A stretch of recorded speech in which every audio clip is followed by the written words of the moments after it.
Hello dear student, good morning all of you.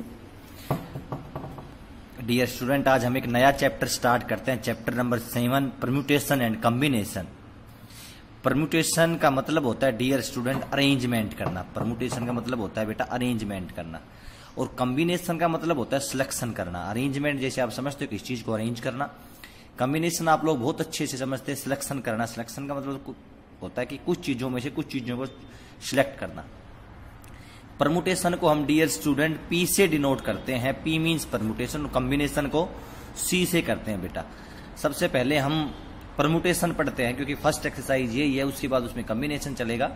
Permutation का जो formula होता है, मैं आपको बहुत बेसिक चीजें इसकी बता रहा हूं, बहुत आसान वे में, और जब आपकी क्लासें लगेंगी आप बहुत अच्छे से करेंगे। आप हेयर नोटबुक में, रफ नोटबुक में ही नहीं करेंगे। NPR, P means permutation, NPR इसका फॉर्मूला होता है बेटा n फैक्टोरियल। ये जो एक्सक्लेमेटरी विद साइन जैसा जो साइन होता है इंग्लिश में, जो इसे बोलते हैं factorial, upon n minus r factorial. क्या होता है जी NPR का? n factorial upon n minus r factorial.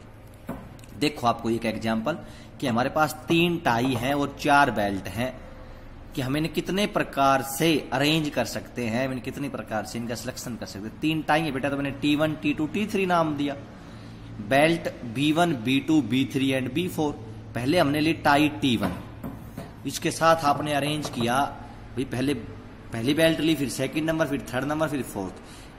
Tie कितनी है? एक बेल्ट कितनी ली? 4, तो 1 into 4 कितना होगा? 4। फिर T2 लिया आपने, तो इसके साथ फिर B1, B2, B3, B4 arrange किया, तो 1 into 4 कितना होगा? 4। फिर आपने T3 अरेंज किया, B1, B2, B3, B4, ये भी 1 into 4 कितना होगा? 4 होगा। आप इन सब का ऐड करोगे, 4 + 4 + 4 कितना है बेटा? 12। तो यानी कि हम इन टाई को 12 तरीके से अरेंज कर सकते हैं, इनका सिलेक्शन कर सकते हैं। हम आगे बढ़ते हैं इस चैप्टर में। ये जो साइन होता है मैंने आपको बताया, परमुटेशन एंड कॉम्बिनेशन, आपकी बुक में चैप्टर नंबर 7 है, ये एनसीईआरटी की बुक में। फैक्टोरियल, ये जो साइन होता है इसे बोलते हैं फैक्टोरियल। होता क्या है जी, हमारे पास गिवन दैट 3 फैक्टोरियल, तो इसका मतलब होता है कि 3 into 2 into 1 डिक्रीजिंग ऑर्डर में इसको 1 तक करके राइट डाउन करना होता है। वो होता है अपने पास फैक्टोरियल। 3, 2 into 1 कितना होगा? 6। आपके पास आ जाए, सपोज करो 5 फैक्टोरियल, कैसे लिखोगे? 5 into 4 into 3 into 2 into 1 = 120। और देखो एक एग्जाम्पल सोल्व करना आ जाए, 8 फैक्टोरियल अपॉन 4 फैक्टोरियल। कैसे करेंगे? 8 into 7 into 6 5 4 into 3 2 into 1 upon 4 into 3 into 2 into 1। ये क्या हुए बच्चे? Cancel out. कितना बचा बच्चे?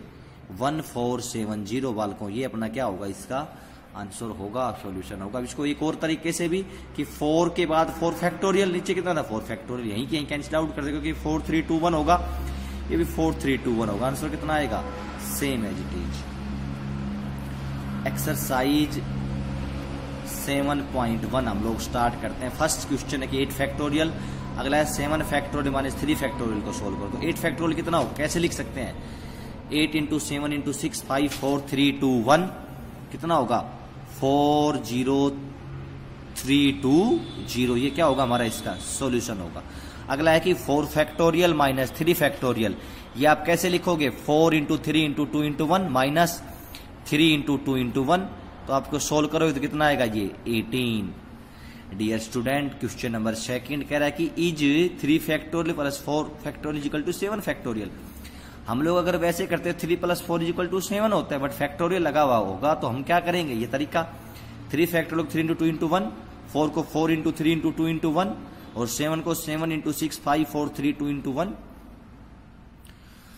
3 फैक्टोरियल की वैल्यू आई 6, 4 फैक्टोरियल की 24, 6 + 24 कितने हुए? 30, और ये कितनी आई? 5040। तो इज नॉट इक्वल टू ये, तो क्या होगा? 3 factorial plus 4 factorial is not equal to 7 factorial. Question number next, question number 3 कह रहा है कि 8 factorial upon 6 factorial into 2 factorial हमें सोल्व करना है। हम 8 फैक्टोरियल को कितना लिख सकते हैं? 8 into 7 into 6 फैक्टोरियल अपॉन 6, और 2 को 2 into 1 6 फैक्टोरियल से कैंसिल आउट। ये कैंसिल आउट कितना हुआ? 28। बेटा कैसे किया? 8 into 7 into 6, नीचे 6 था। अगला कह रहा है, वेरी इंपॉर्टेंट क्वेश्चन है ये, कि 1/6 factorial plus 1/7 factorial = x/8 factorial, find the x। 1/6 factorial आपने सेम रखा। इसमें एक बात आप लोग देखेंगे जो गौर करने वाली बात है, जो सबसे छोटी जो वैल्यू होगी उनके हम वहां तक फैक्टराइजेशन करेंगे। 6 है तो 6 को सेम, 7 को 7 इंटू 6, अब इसी तरह 8 को 8 इंटू 7 इंटू 6 फैक्टोरियल। इसमें से 1/6 फैक्टोरियल क्या है कॉमन, यहाँ कितना बचा 1, 1 प्लस 1/7। यहां से भी हमने 1/6 कॉमन ले लिया क्योंकि आपस में कैंसिल आउट करने के लिए। कितना बचा 8/56। 1/6 फैक्टोरियल से 1/6 क्या हुआ कैंसिल आउट। यहां कितना बचा 8/7 इज इक्वल टू x/56। क्या किया अपन ने क्रॉस मल्टीप्लाई करने के ऊपर इनकी वैल्यू कितनी आई 64। फिर से देखोगे आपने इस 7 को 7 इंटू 6, 8 को 8 इंटू 7 इंटू 6, 1/6 आपने कॉमन लिया, सोल्व किया, हमारे पास वैल्यू आई। Question number 5 and the last question of this exercise, छोटी एक्सरसाइज थी 7.2 है बेटा। ये 7.1 थोड़ी अलग टाइप की है, वो हम सबसे लास्ट में करेंगे, तब हम ये कर लेंगे तब हमारे वो बहुत अच्छे से समझ में आ जाएगी।